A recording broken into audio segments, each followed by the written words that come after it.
Welcome to the Software Process and Measurement Cast number 748. I'm Tom Cagley, your host. The SPaMCAST 748 features our interview with Bob Galen.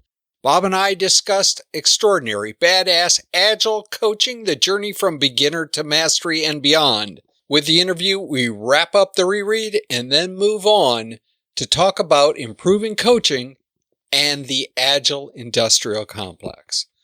Bob Galen is an Agile Practitioner, trainer, and coach based in Cary, North Carolina.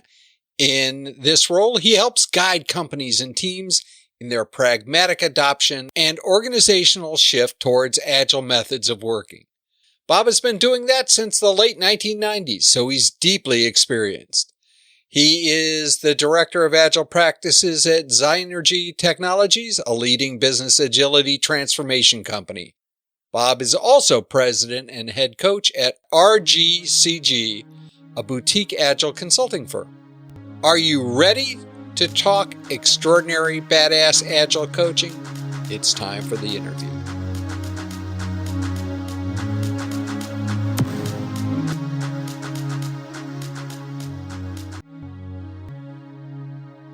Bob Galen, welcome to the Software Process and Measurement Cast. Tom Cagley, thank you for having me. This is good to get you back one more time. Bob, you recently wrote, and it's not like real recently, it's been about almost a year now since Extraordinary Badass Agile Coaching has been out. I'm going to actually, because I get a big kick out of the word badass, I'm just going to shorten it for the rest of the podcast to badass, if that's okay with you. That's fine. Or I even use the initials, and you can say the eBack book if you want as well. Okay. So, Bob, coaching books, there are relatively few of them. There are not a ton of them. One of the classic questions people ask is, why did you write this book? But, let's actually go a little deeper, direct on in what was the central theme of the book in your mind? I mean, it answers both, actually. For me, I need, and I don't write a lot of books, but in order for me, it's a struggle to write.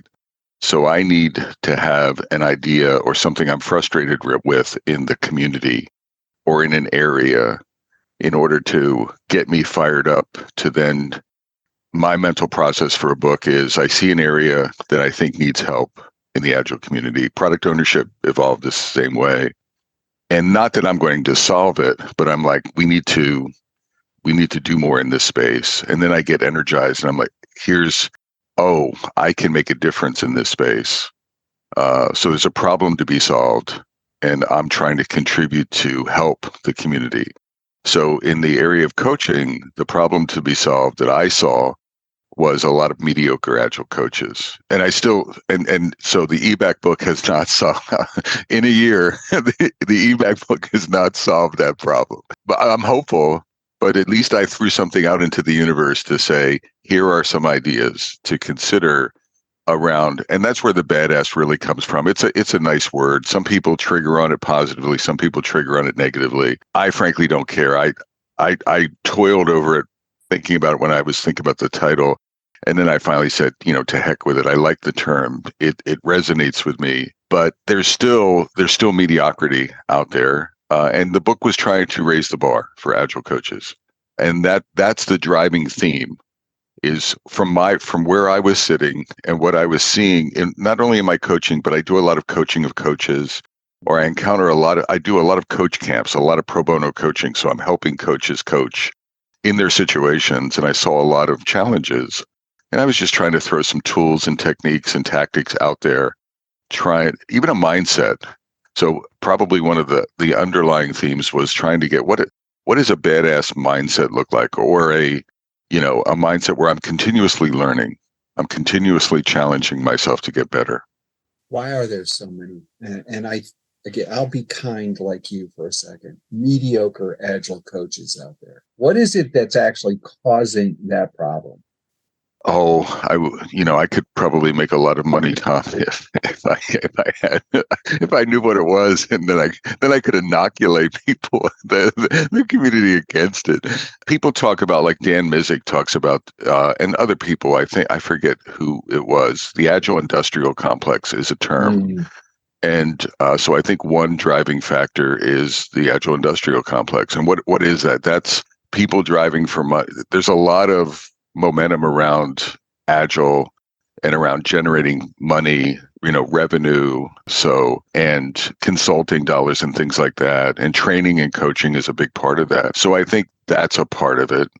I think another part of it is we have one of the driving forces in the book is I was trying, I don't know how well I did it, but I was trying to define what good coaching looked like, or what Agile coaching is and what it's not. And what is a framework?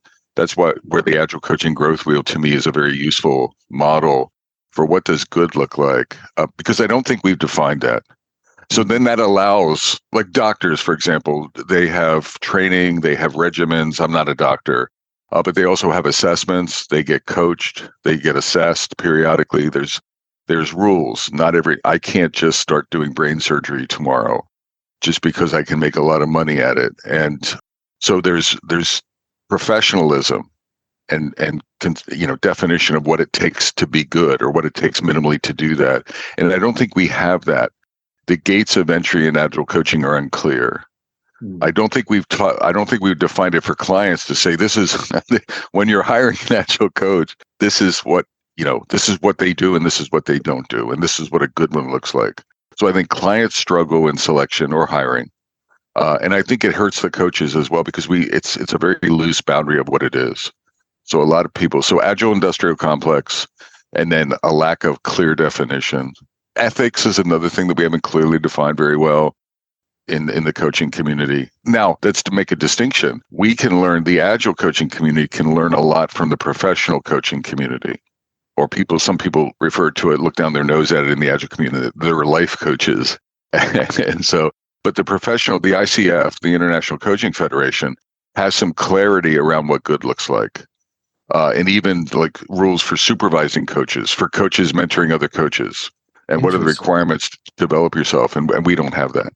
Well, I know that there has been a group, at least in the Agile Alliance, that's been struggling. Well, Agile Alliance and a number of the other organizations that have been working the whole idea of ethics. So people understand that that's an interesting conundrum. It's also an interesting conundrum because, having participated in that a little bit, we did look at the professional coaching world and their definition of coaching and the Agile definition of coaching, is we take a lot more stances if for no other reason than if I were to grab the coaching wheel. And by the way, I've enjoyed that.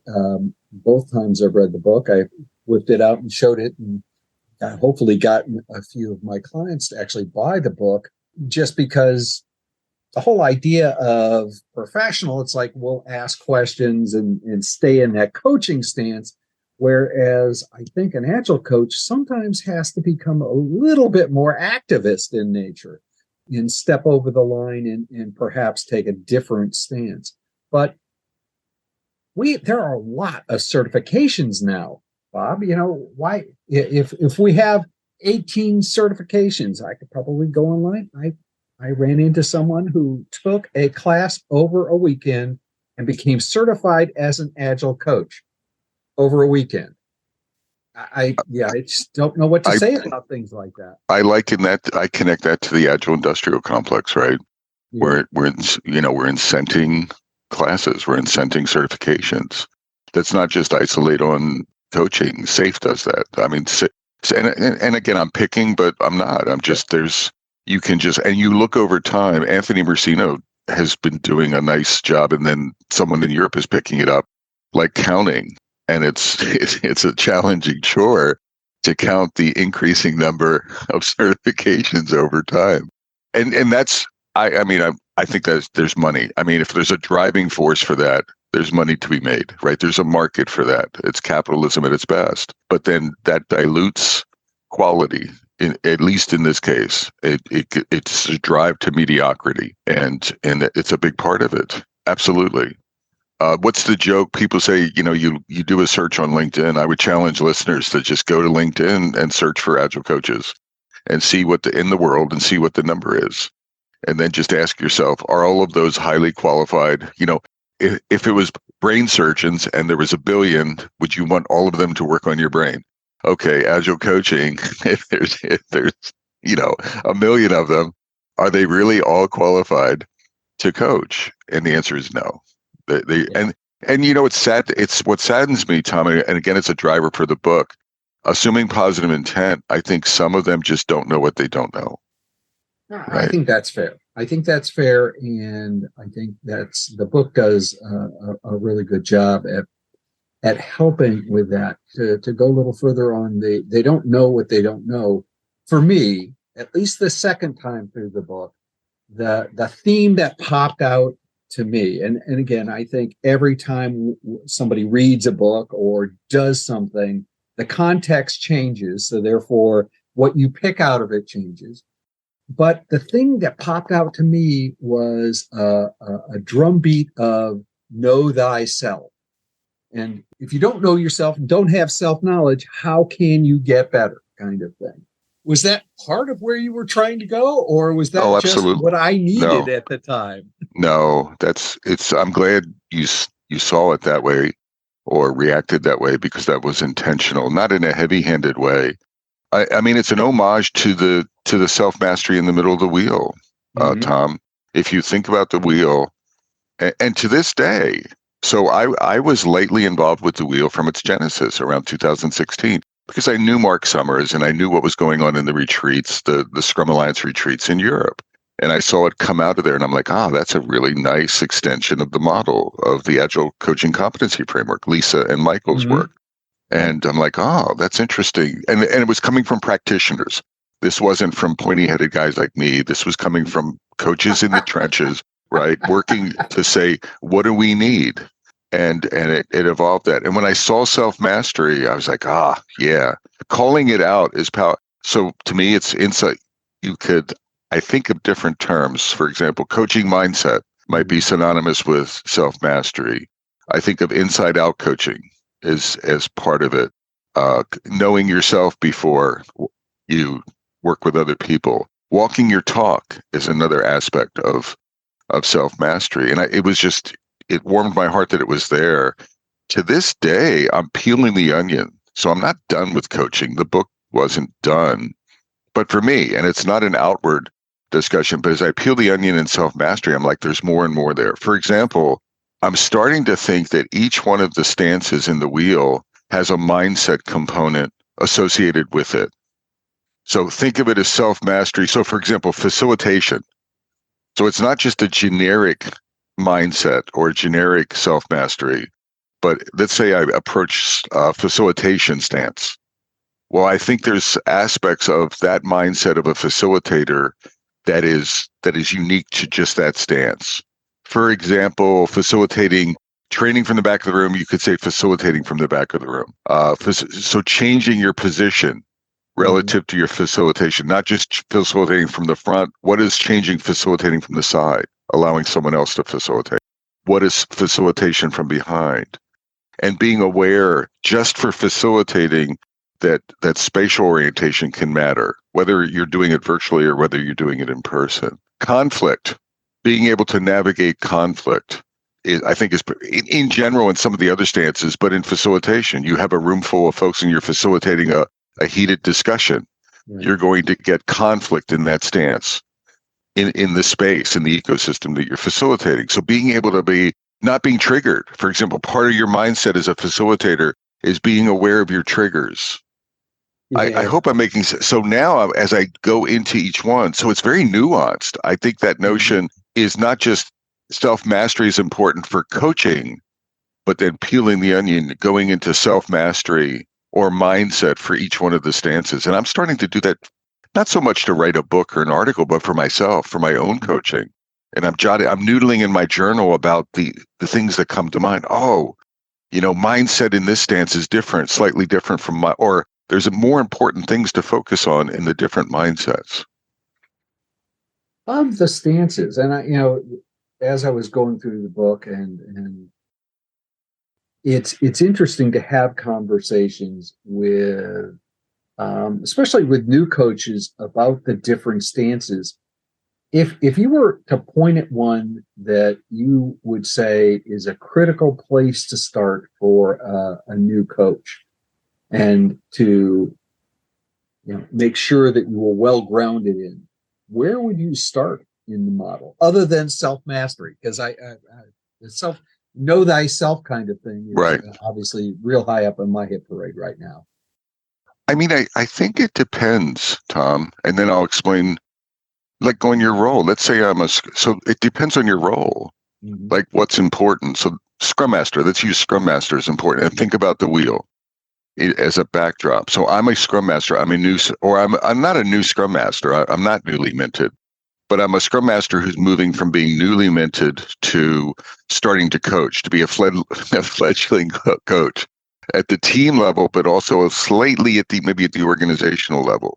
I'm not an enterprise coach, but maybe there's an impediment with a leader, and I want to coach the leader.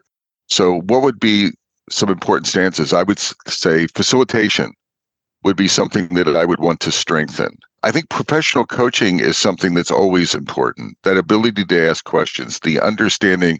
I think professional coaching, it's not all there is in Agile. You need to your point, you need to be nimble in order to serve your client. You need to be able to dance around the stances. But I think almost every coaching conversation I enter in professional coaching stance. I'm asking questions, open-ended questions. So in my coaching arc, probably 90% of the time I enter in professional coaching stance. Now, very quickly or slowly, but sometimes very quickly, almost immediately, based on an answer, I'm like, oh, I need to change stances, right? I'm sensing, and then I might go to mentoring stance, or I might go to facility, whatever it is. But so professional coaching is sort of entry to me. Let's not lose sight of that as any coach, but facilitation. Another stance, not an active stance, but one of the supporting stances is lean agile. I think as a Scrum Master, I need to continually refine my awareness of lean agile chops, right? If I'm a Scrum Master, then Scrum. So those are probably, if I was strengthening areas as a Scrum Master, it would be self-mastery, like you said, and then facilitation, professional coaching, and probably lean agile. I'd be strengthening those and probably starving some of the others, if you will, or not being intentional. Now let's switch it and say you're an enterprise level coach. It's probably, to me, it might be different. Professional coaching would be solid. I would probably want to emphasize that. Now, advising stance, I think as an enterprise coach, I'd probably want to be strengthening my advising stance. And the first question for me is, how comfortable am I giving advice? It might not even be in my comfort zone. So not only do I need to learn how to do it, I need to improve my self-mastery and my courage to be able to activate my ability, right? To activate my courage to even enter in that space, because it could be fraught with danger. Oh yeah, I mean, well, I can remember fear avoidance or risk avoidance was high up on my hit parade 10, 15 years ago. For whatever reason, I recognized that had limited me, and I had to work on it.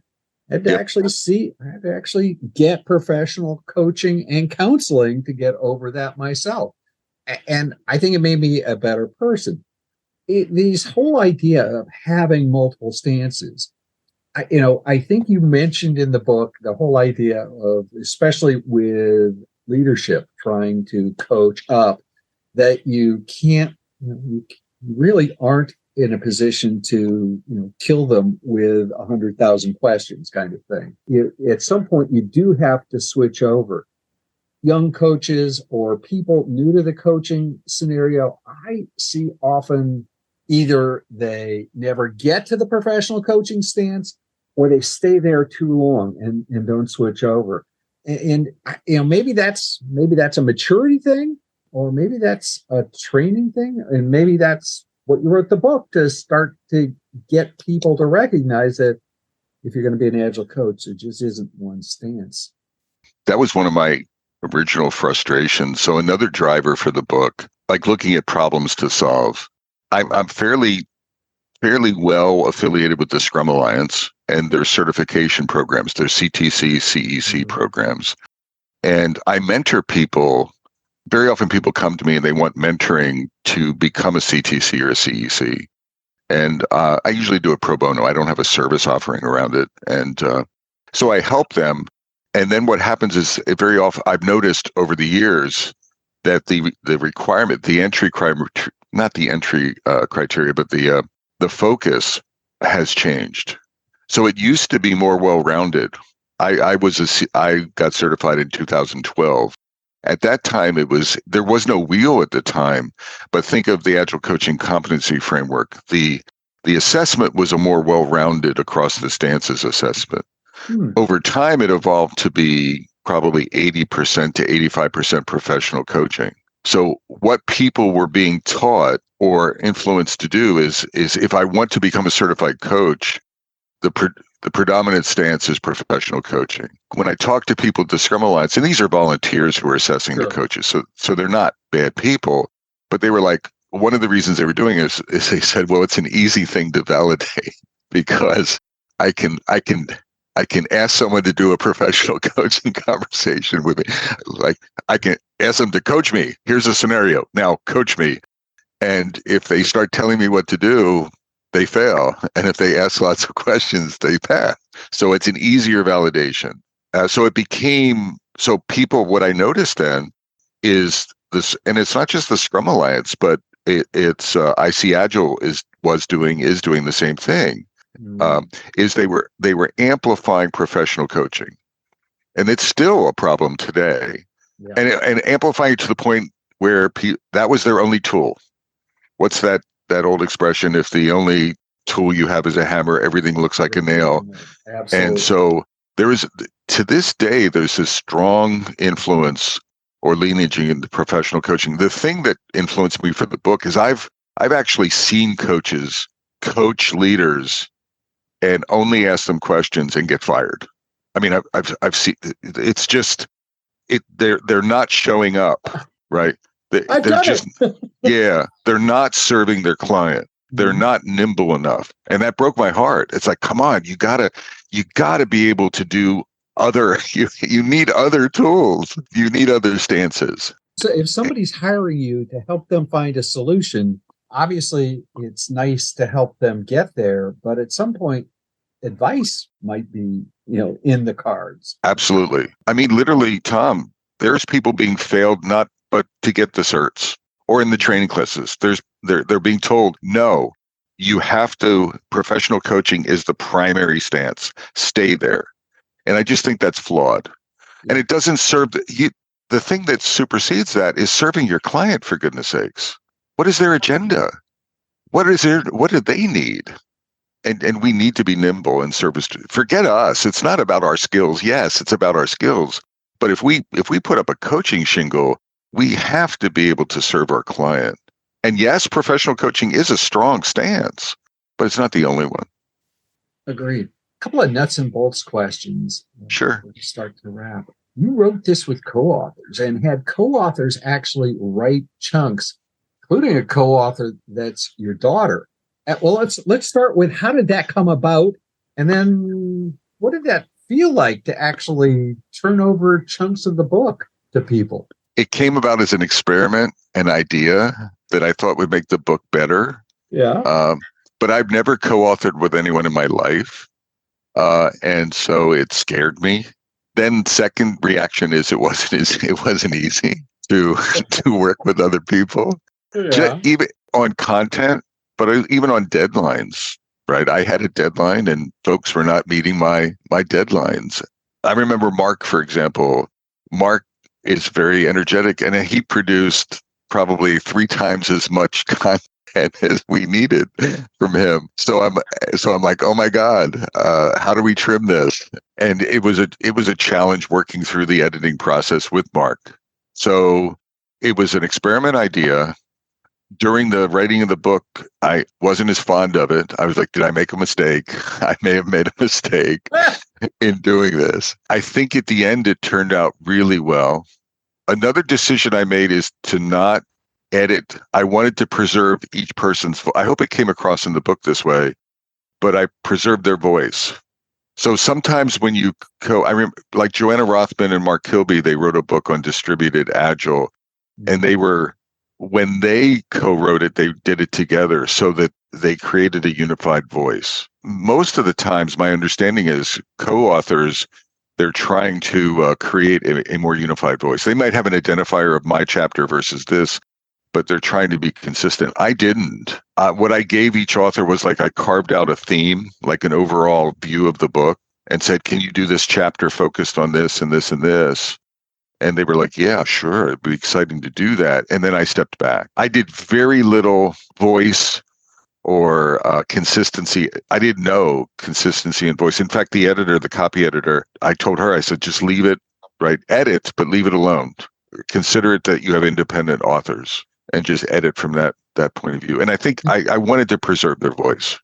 My editor of most of my stuff is my eldest daughter.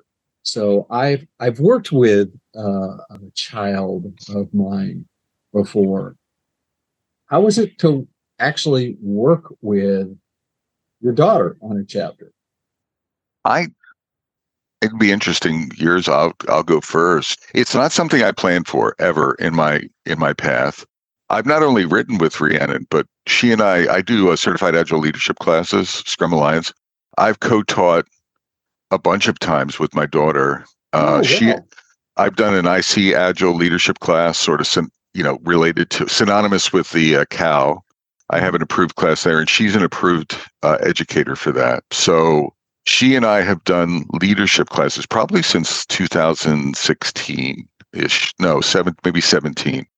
Off and on. She said she had full-time jobs, so yeah. but we taught together. And then thinking about diversity and inclusion, which is her chapter in this area, like coaching with diversity in mind and inclusion in mind, and some of that gnarly, hairy stuff that I'm not that adept in. She has a 15, 20-year social work background, and I couldn't have thought of it. I couldn't think of anyone better to do that in the book than her. To answer your question, every time I interact, it's a joy for me to work with my kids.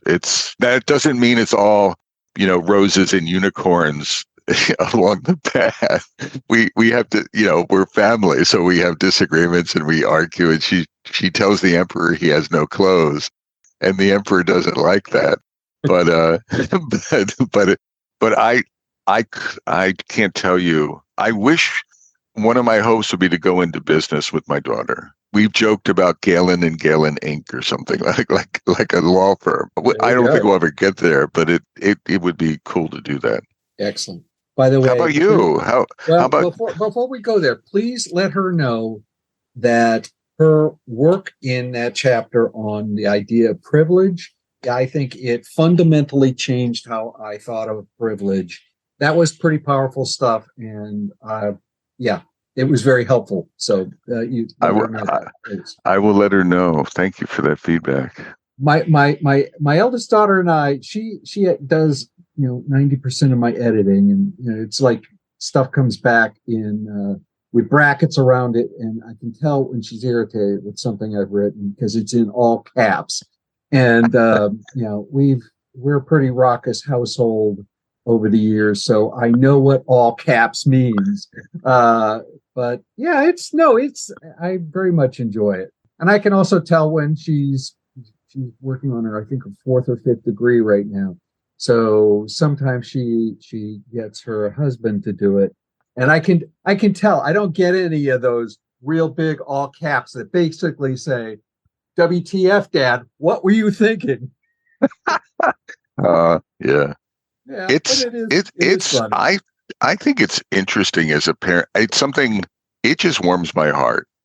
So I know there's family businesses and things, and I have newfound respect for and appreciation of like multi-generational businesses, of just working with your family. And I know there's challenges, but it's just as a parent, it just gives me joy. And I have 4 children, And out of the four, she's the only one I really have worked with. But it's a joyful thing for me.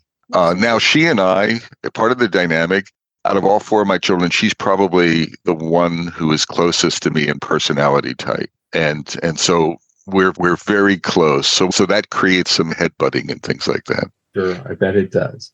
Absolutely. One or two last questions, and then we can wrap. Chapter 18, by the way, on that small scale agile coaching dojo. And again, every time I go through a book, right? And that's why I like the idea of reread. And, if things pop up, the whole idea of, I've been involved in large scale dojos, weeks and, whole teams and stuff like that. Where did that idea come from? I think the idea, I ran into it at like a coach retreat or something. Okay. I'm thinking Europe. I'm thinking around 2016, 17. Someone was talking about, so there's two genesis points for it. Is in our community, it's folks doing these little mini coaching dojos, these conversational. But nowadays, dojo implies something different. There is a target dojo. To me, it's synonymous with coaching conversation or simulated coaching conversations or whatever however you want to frame it. And I started practicing it, and I put these scenarios together, and I started talking about it at not conferences, but little meetups and things, and practicing it live and fostering it, and having people break out into tables and practice their chops, and having the ahas that go off of how valuable it is to practice coaching. So that's one genesis point. My daughter brought another genesis point of in child social work or family social work, which is her baseline. They're going out into crucial situations all the time with families, sometimes taking children away or whatever, or doing court work. So social workers don't just dive into those crucial conversations. They practice them. They practice scenarios, just like I talk about in the dojos. They practice a sunny day. What if it goes well? A rainy day. What if it goes to hell? A middle day. What if it's somewhere in between?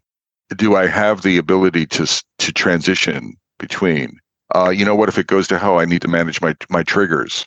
Better to make sure I might not get triggered. So how do I practice that? What is my key trigger so that I can get better? It's not a script, but it's preparing your situational awareness and your nimbleness to be able to be adept in being able to switch in these conversations. So that's sort of the second place that I've found it. And then in professional coaching, they do it. If you ever go to a professional, I did ORSC training, or if you go to coactive training, you're going to practice they don't call them dojos, but you're going to practice in triad-based discussions like that and scenarios. And it's just incredibly valuable. And I wanted to bring it.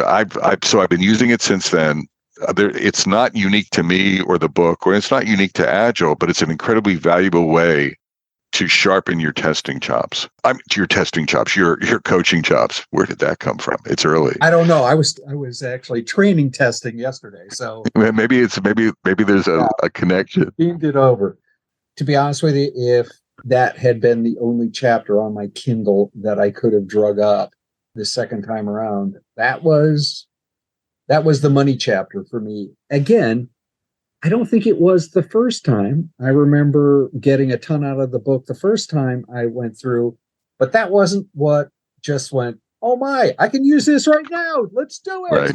And so, rich book. If you woke up tomorrow morning, somebody handed you your caffeinated beverage of choice and said you had a magic wand, gave you a magic wand, said you have 2 wishes that you could use to change any 2 things that impact Agile coaching, what would those 2 things be and why? Agile coaching in general. So one about the book is, and I've been trying to do damage control or corrective action on it, is it has Agile coaching in the title. And I actually wish I would have somehow teased out Agile coaching as a role from Agile coaching tactics and techniques or competencies, because I think that any role should be strengthening their coaching competencies. Leaders, oh my gosh, please do that. Scrum masters, product owners, my gosh, please, any role. Team members, to me, a team member could be a better team member by being a better coach. You're not doing grandiose coaching, but you might have a coaching conversation with a colleague. So that's one thing that I would change. And then the other we touched on is the world needs badass coaches, basically, badass agile we need professional agile coaching. From my vantage point, the mediocrity is increasing.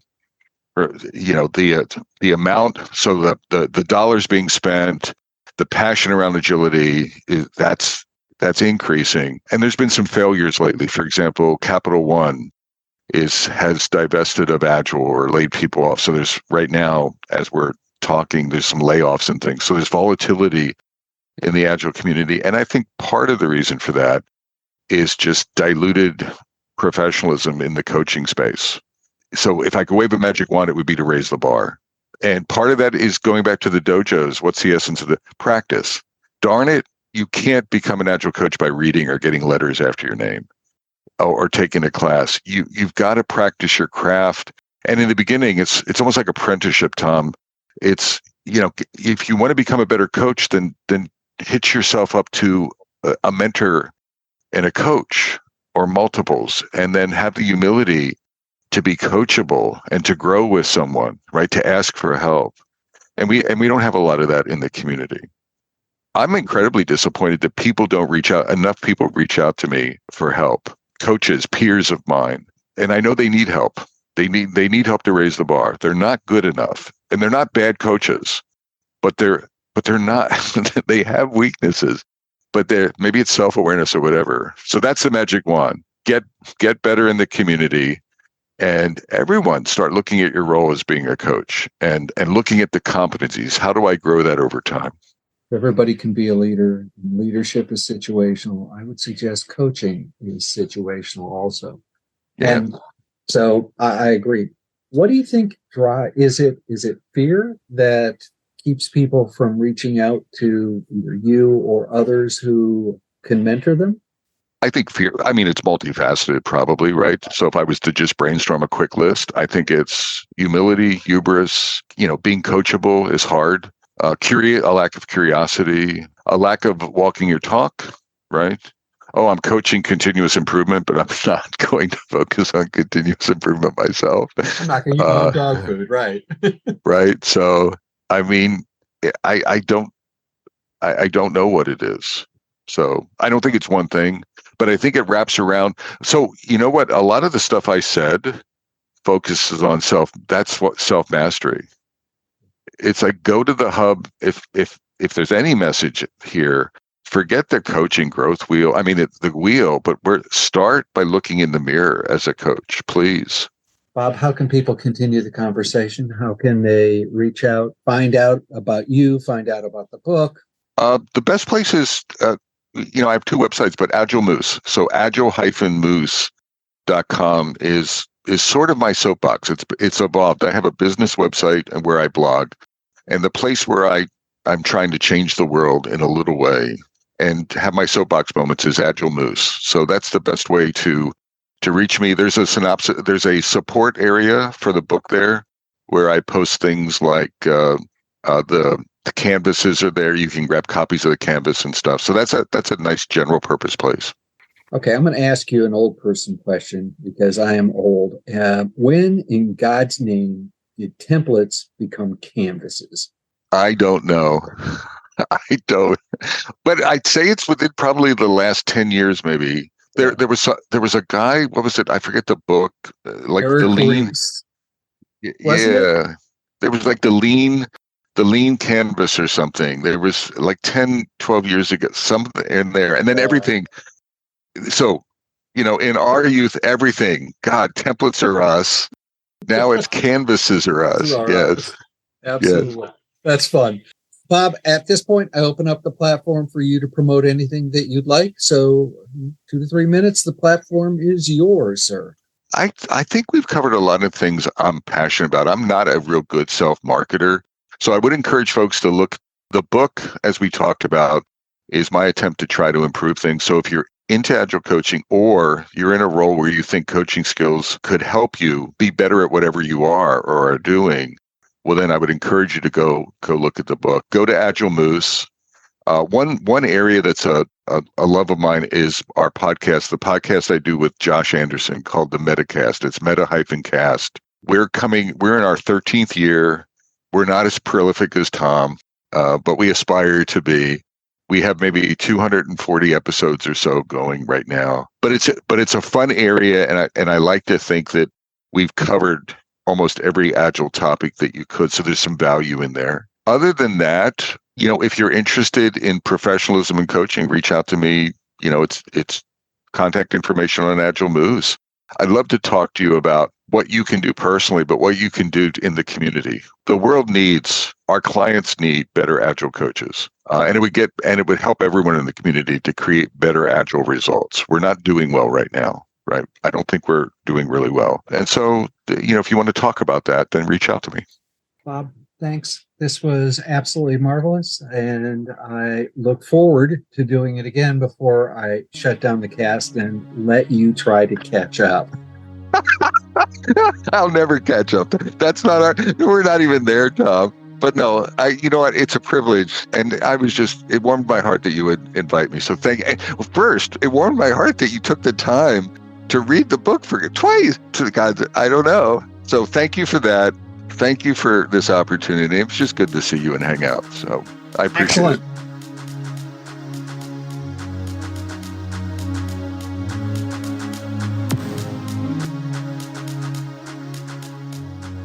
In Reread Saturday News, this week, we conclude our reread of Extraordinary Badass Agile Coaching. This book is my new go-to coaching reference. It will be the book I recommend to anyone playing a coaching role in an Agile environment. As we know, a wide variety of organizational roles such as team leads, scrum masters, managers, and of course, Agile coaches, coach. Coaching is dynamic and complex. What would you expect? There are people involved. Bob and his co-authors provide the tools to help a coach from meh to badass. Buy a copy, upgrade your coaching skills. Next week, we dive into team topologies. Link in the show notes. Buy a copy of Team Topologies and be prepared to read along. In SPaMCAST 749, we'll discuss the attributes of good work entry or good work input. You choose the term. Next week, we'll explore what makes good work entry good. We'll also have a visit from Susan Parente, who brings her Not a Scrumdimentalist column to the podcast. If process improvement is a never-ending journey, why do so many people ask, are we there yet?